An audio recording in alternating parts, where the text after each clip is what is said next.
Good day, everybody. I'm Evan Snyman for Umaghloko, coming to you talking about the topic of functions and inverses. Okay, so the first thing we want to talk about is what is a function. So let's get that up quickly. What is a function?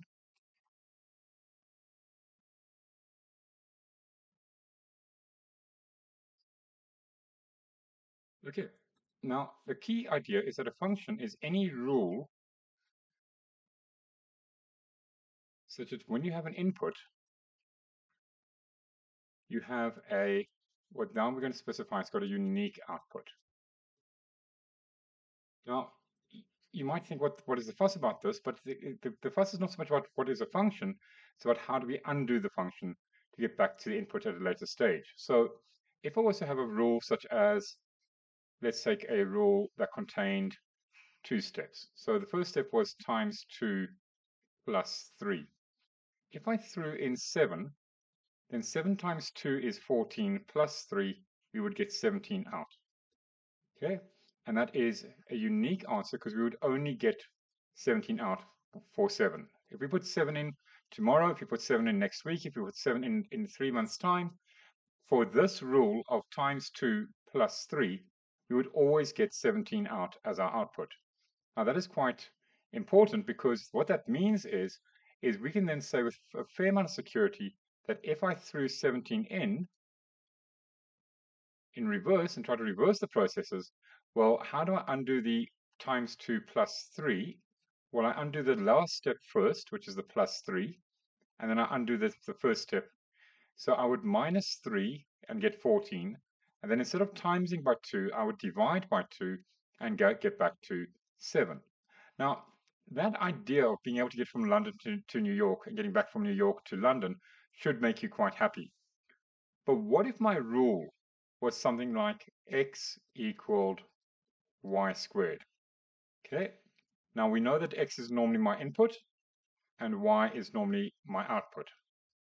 Now, if today I put 9 in and I went through this rule, I could get 3 out. Okay, the problem with this is that this one is not a function because when I put minus 3 in and I do the reverse, so minus y squared equals x, I will get 9 out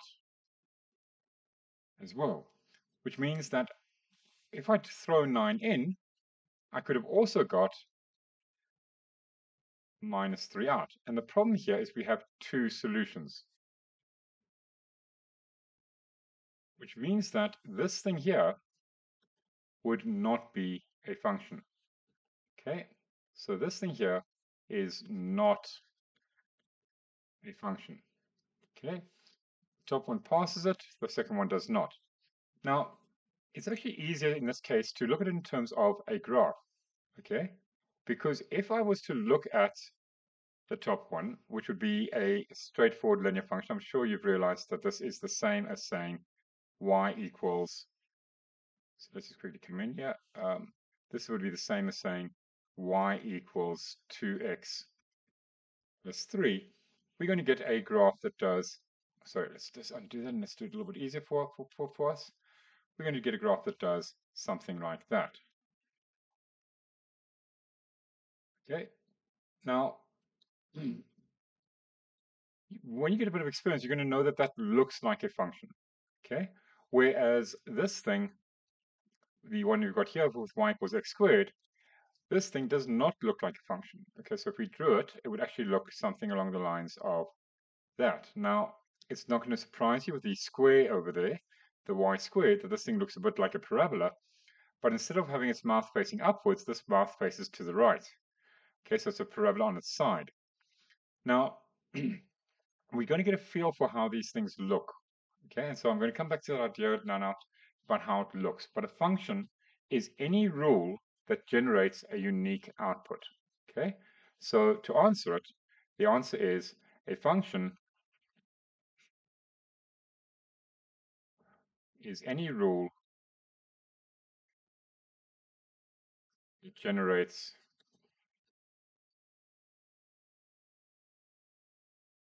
a unique output.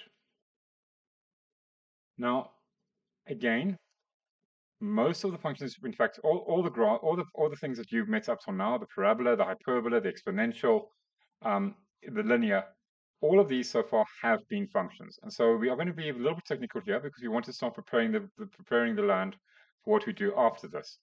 Okay, so let's go and look at, again, another idea. So let's look at an exponential, and I've said to you already that we consider this thing to be a function. Okay, so let's have a look at this exponential function. Okay, so here is a stock standard exponential function. Let's just make it, I don't know, we can give it a value such as this is y equals 3 times 2 to the x. Okay, there's no reason it can't be that. This is a perfectly fine option, which means that we now have a value here of 3.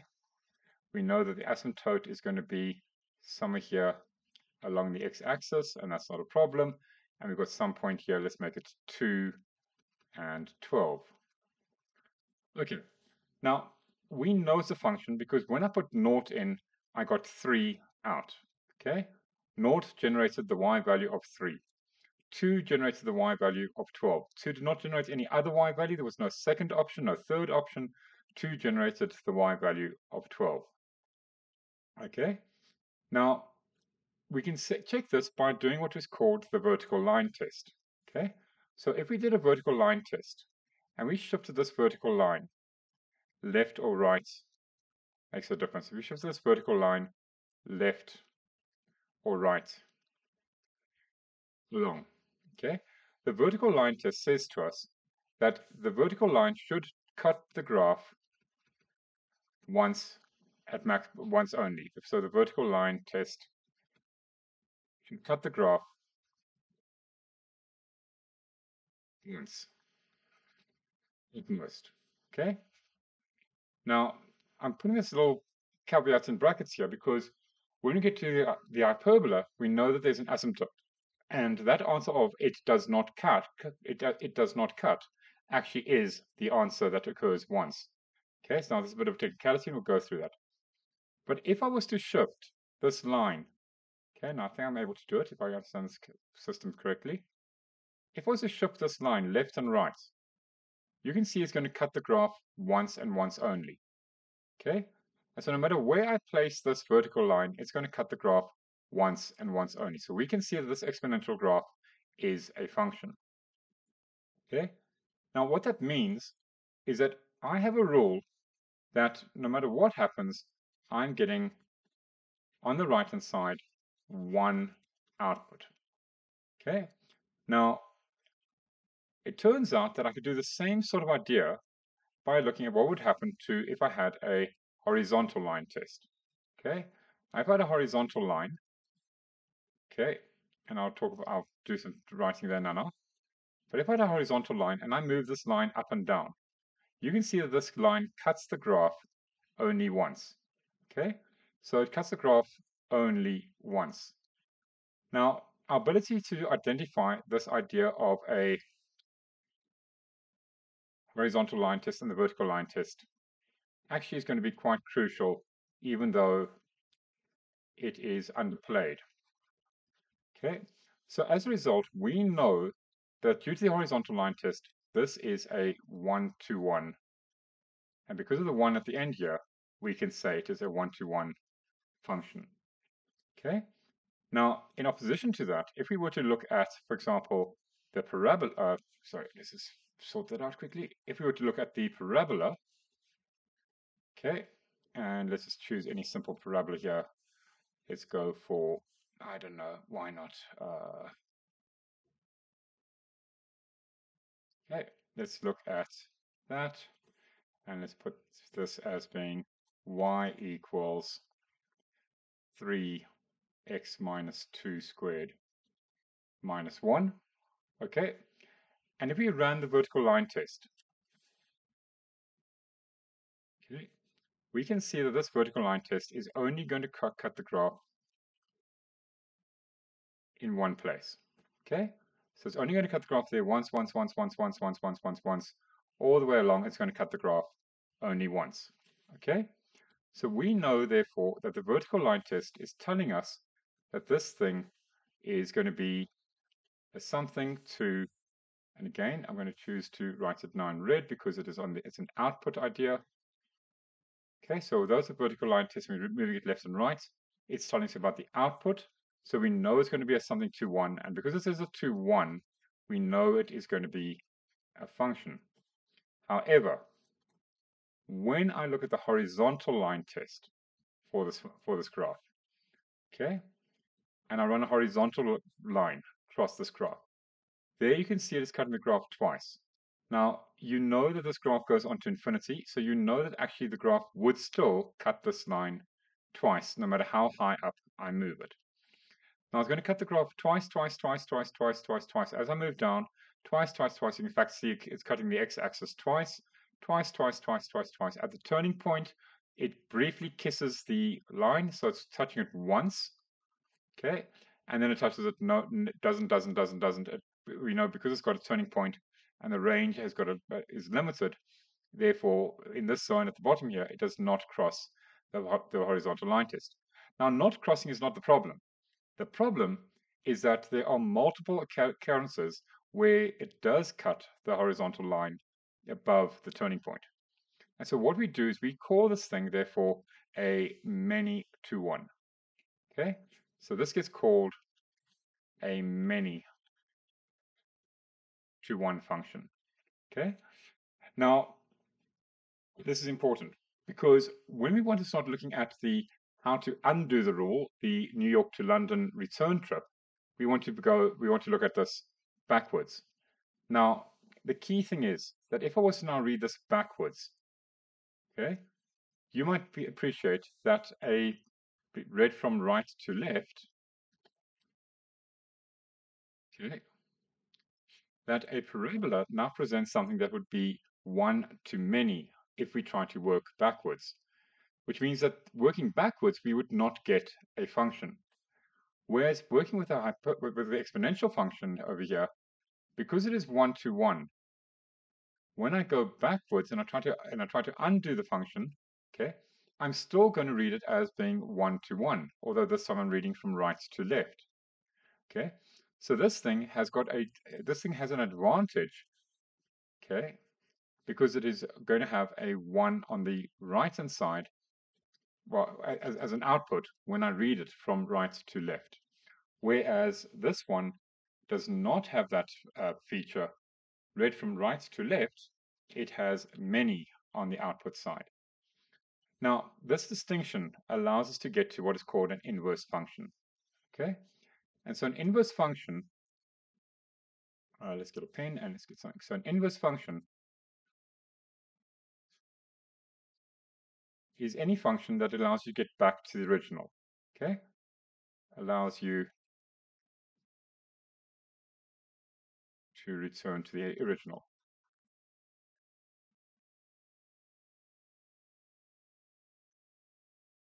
So let's suggest we had a rule, okay?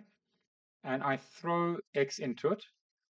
And because this thing is a function, what pops out of it, we're going to call this rule f of x, and it generates a y value. I'm now looking to try and find what situation, what rule, okay, what rule would allow me to get back to x, okay, and that is now labeled as f, okay, so we label it as f to the minus 1 of x, okay, the inverse function. Now, I know that in some cases in math, so be careful, okay, be careful, okay, f to the minus 1 versus f prime, okay, this is an inverse, whereas this is a derivative, okay, so from calculus. So we've got to be careful about notation. We also need to be careful that we understand the difference between a function and a value. Please be aware that we need to know the difference between a function and a value, such that f to the minus 1 is an inverse function, whereas because 3 is a value, okay, 3 to the minus 1 means the reciprocal of 3, which is 1 over 3. So it is a bit tricky. It is one of those little idiosyncrasies of mathematics that the minus 1 notation has got two different meanings in two different contexts. But the key thing is when we have a function as opposed to when we have a value. Okay, so let's go and look at maybe what one exam question might ask you, or just a simple discussion as to what one exam question might ask you. Okay, and that is let's have a look at this. Okay, so what if I have the function f of x equals 2x plus 3? We know that this is a rule that is throwing x in and generating a y value out. Okay, this is f of x. Okay, we now are trying to find a way to do this in reverse. Now, it's kind of interesting because what we do is first step is we swap. Okay, sorry, let's go half a step back. Okay, first step is we write it in y notation. Okay, now it sounds like a really silly step, but what we're going to do is we're going to now write it as y equals 2x plus 3. What we do now is we simply swap x and y around. So now what we're going to have is x equals 2y plus 3. We're going to work to isolate y. Let's get y by itself. Okay, so therefore we're going to go through our steps of equation. So x minus 3 equals 2y. X minus 3 all over 2 equals y. And that makes us happy because we've got to our last step. And our last step simply says rewrite. Okay, rewrite in functional notation. So what we now have is therefore x minus 3 over 2 equals f to the minus 1 of x. Okay, so changing something or finding something's inverse function is not actually all that difficult. You traditionally go through these 4 steps and you go through them fairly rigorously and fairly simply to achieve our goal. Okay, now that's fine if what we had was a 1-to-1 to start with. Okay, now remember we know that this function, because there's linear, okay, will be a 1-to-1 function. We can see that. Okay, now what we need to do if this thing is not 1-to-1 and was, for example, a many-to-1 to start with. So let's have a look at f of x equals, let's take the one we had just now, x minus 2 squared minus 1. We saw its graph earlier. We saw its graph doing something along the lines of doing that. And we know it's going to dip here at 2 and minus 1. Now, because this is a function, we can see that it is a function, so I can use the f of x to notate it, but it is currently a many-to-1. Okay, we've seen using the horizontal line test that a horizontal line above the turning point would cut the graph in 2 places. Now, it's kind of easy to do this with technology, because the way to solve this is to take away, if you've told me that the problem is that the horizontal line cuts this graph twice, then the way to solve it is to simply remove one of the arms of this graph. Okay, now if I looked at this arm of the graph, a horizontal line would only cut it in once. Okay, now there's my horizontal line. This horizontal line would only cut the graph once. Now, we need to think about what we've done. We cut half the graph off. At which point did we cut the graph off? We cut the graph off at 2. So you have said that if we limit this thing to x is greater than or equal to 2, okay, then no longer is this function many-to-1. It is now a 1-to-1 function. Okay, now if we look at this one-to-one function and we go and do the steps we talked about, okay, write it as therefore y notation. So y equals 3x minus 2 squared minus 1. X is greater than or equal to 2. Swap out the x's and the y's. So x equals 3y minus 2 squared minus 1. But please don't forget to swap out this over here as well. So this y is greater than or equal to 2. We now undo our steps. We're going to take the 1 across. We're going to divide by 3. So we're going to have x plus 1 over 3 equals y minus 2 squared. Y is greater than 2. We take the square root. Okay, now, because we're looking at the one arm, we are only looking at the positive square roots. We're not looking at the negative square root. Okay, so x plus 1 over 3 equals y minus 2. So 2 plus the square root of x plus 1 over 3 equals y, which we can simply save a line of text or space by writing y is the inverse function of x. Now, again, what's kind of interesting to look at is how this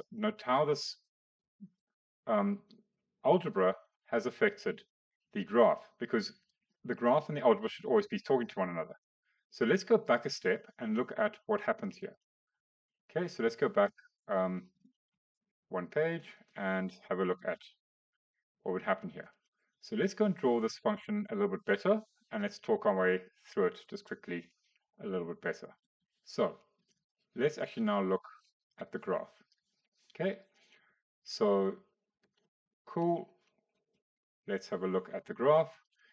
We know that this graph, the original, okay, okay, so again, let's quickly put it in here. I just want to draw a set of axes. Cool, done. We know that this graph is going to do, again, I can do better than that. Let's just use a straight line thing here, and it's going to do that. Okay, and surprise, surprise, we can look at some of its features. We know that it's going to have a y cut at 3, and it's going to have an x cut at 3 over 2. We know that it's going to have a gradient. Okay, we know it's going to have a gradient of 2 over 1. Let's have a look at this inverse function. Okay, this inverse function is going to do this. Okay, and this inverse function is going to have a y cut. So a y cut, we can see that if you look at it, of, so that was minus 2 over 3, of minus 3 over 2, same as we had just now for the original function's x cut. Okay, and we can see if we did some work and we try to work out its x-intercept, we'd find out that its x-intercept is going to be 3. Now, hold on. Let's think things through. In the algebra over here, in this step here, we swapped x and y around. And so effectively what's happening here is that we can see that in the graph. The x and the y values have swapped around. What used to be the x-intercept is now the new function's, the inverse function's y-intercept. And what used to be the y-intercept of the original function is now the x-intercept of the new function.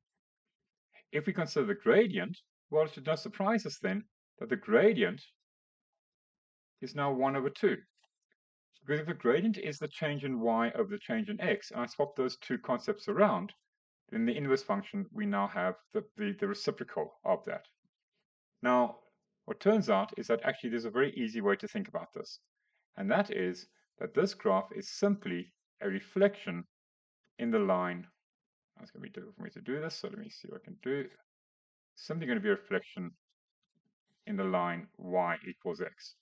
Okay? So a graph and its inverse, a graph and its inverse